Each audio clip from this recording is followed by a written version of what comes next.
ভারতকেও বন্ধু মনে করে, পাকিস্তানকেও বন্ধু মনে করে। শুধু বাংলাদেশের কথা বললে তাদের মন খারাপ হয়ে যায়। আজব এক জিনিস মাইরি, ঠিক আছে? একবারে পাকিস্তানেরও বন্ধু, ভারতেরও বন্ধু, শুধু বাংলাদেশকে বন্ধু মনে করে না। এরকম দল আছে নাকি? এইটা হলো জামাতে ইসলাম। এই 16 ডিসেম্বরে তো আমরা দেখলাম, 16 ডিসেম্বরে দেখিনি আমরা যে কিভাবে তারা বুদ্ধিজীবী হত্যায় পাকিস্তান যে জড়িত না এটা প্রমাণের চেষ্টা করছে, দেখছি না? তার মানে এরা হলো পাকিস্তানের বন্ধু। তো আবার দেখতেছি জামাত বলতেছে জামাত কখনো ভারত বিরোধী ছিল না, ভারতকে অহেতুক কষ্ট দিতে চায় না, ভারতের সঙ্গে বন্ধুত্ব চাই। তো সেটাই বলছিলাম, একটা দেশ ভারতকেও বন্ধু মনে করে, পাকিস্তানকেও বন্ধু মনে করে। শুধু বাংলাদেশের কথা বললে তাদের মন খারাপ হয়ে যায়, বাংলাদেশকে সহ্য করতে পারে না।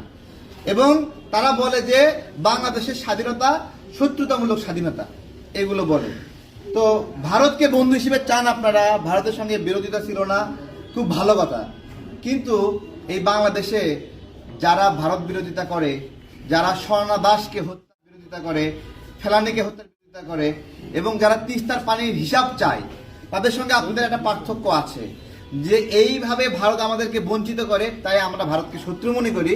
কিন্তু এত বঞ্চিত হওয়ার পরেও জামাত ভারতকে শত্রু মনে করে না, ভারতের সঙ্গে বন্ধুত্ব চায় এবং ভারতকে